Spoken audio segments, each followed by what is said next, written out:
Allez, place à votre signature Europe 1 du vendredi. Bonjour Catherine Ney. Bonjour Dimitri, bonjour à tous. Vous nous parlez d'Emmanuel Macron. Il est en tournée en ce moment dans la France profonde. Après l'Allier, il était dans l'Ariège, à La Roque-d'Olme, petit village de 2000 habitants, pour poser la première pierre d'une future usine Géotex qui va fabriquer des matériaux pour la construction à base de chanvre et de laine de production locale. Puis, il s'est rendu à Lavelanet, 6000 habitants, pour inaugurer un hôpital refait à neuf. Oui, alors là, il a rencontré un médecin originaire d'Oran qui s'est plaint des tracassements administratifs dont il est victime. Alors, ces médecins, on les appelle les PADU, praticiens à diplôme hors Union européenne. Et ils sont 19 154 en France et parmi eux, 38% d'Algériens, qui est le plus gros contingent.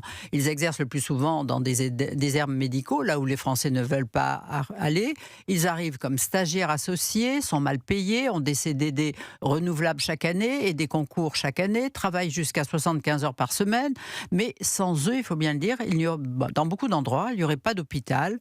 Et on leur impose un parcours du combattant avec plusieurs concours, des affectations qui changent, et ça sur un coup de tête administratif. Du coup, certains abandonnent les malades avec lesquels ils avaient des liens, aux grandes dames des équipes de l'hôpital. Et j'ai d'ailleurs joint hier l'un d'eux qui exerce dans la Lozère profonde et qui m'a dit qu'il lui avait fallu 5 ans pour être régularisé. Alors, à ce médecin de l'hôpital en Ariège qu'il venait visiter, Emmanuel Macron a lancé cette phrase qui a été beaucoup commentée cette semaine. On marche sur la tête, c'est encore le bordel. Excusez le mot, c'est un truc qui me rend dingue. Il s'est lâché le président. Oui, comme ça lui arrive de temps en temps. Et là, il a raison, c'est le bordel. Un médecin roumain, lituanien, polonais, parce qu'il est citoyen de l'Union européenne, peut s'installer librement en France et exercer la médecine, même s'il ne parle pas très bien français.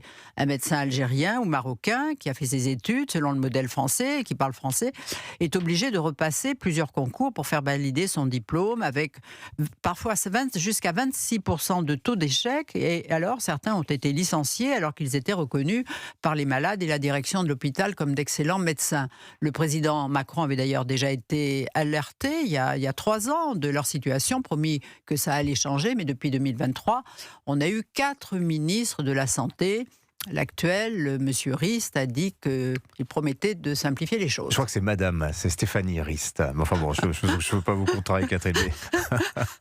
Mais bon, c'est symptomatique. Si même vous ne la connaissez pas bien, ça en dit long sur l'état de ce gouvernement. Ce qui a le plus étonné, Catherine, c'est que le président termine son discours avec cette phrase, les fameux maboules. Allez le dire à tous ces maboules qui disent qu'il faut se fâcher avec l'Algérie. Oui, d'ailleurs, on se demande bien pourquoi il a dit ça, parce que ça n'a aucun rapport. C'est un problème franco-français, administratif, ce qui n'étonnera d'ailleurs personne, l'administration. Mais ça n'a rien à voir avec la diplomatie ou les rapports avec l'Algérie, qui demeurent d'ailleurs très mauvais.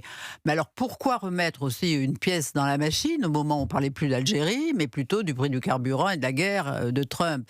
Qui visait-il? Bruno Retailleau, qui vient d'être désigné candidat à la présidentielle par son parti, et qui lui a répondu que le problème, ce ne sont pas les médecins algériens, mais les centaines d'OQTF dangereux qui n'ont plus rien à faire en France, et que le régime d'Alger refuse de reprendre. À Kamel Daoud, l'écrivain qui vient d'être condamné à 3 ans de prison pour avoir écrit un livre qui déplaît au régime algérien. À Xavier Driancourt, l'ancien ambassadeur, qui nous a très tôt ouvert les yeux sur le fonctionnement du régime algérien, qui veut surtout pas de réconciliation, et encore moins depuis qu'Emmanuel Macron a reconnu la marocanité du Sahara occidental en se rapprochant du roi du Maroc.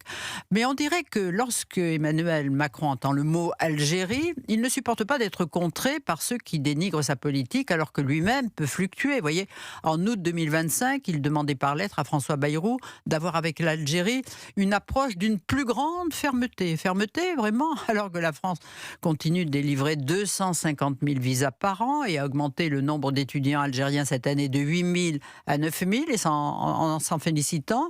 Et alors qu'ils ne repartent pas, parce que les accords de 68 leur permettent de rester. La fermeté, mais il envoie Laurent Nunez à Alger, qui lui est sur la ligne opposée à Bruno Retailleau. Qu'en a-t-il rapporté? En tout cas, pas la liberté pour notre confrère Christophe Glaise.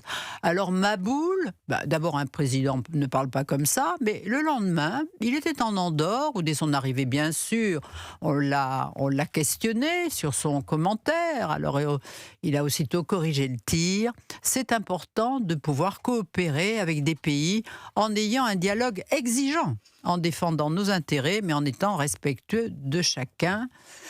Suite au prochain numéro. Signature Europe 1, Catherine Ney. Merci beaucoup, Catherine.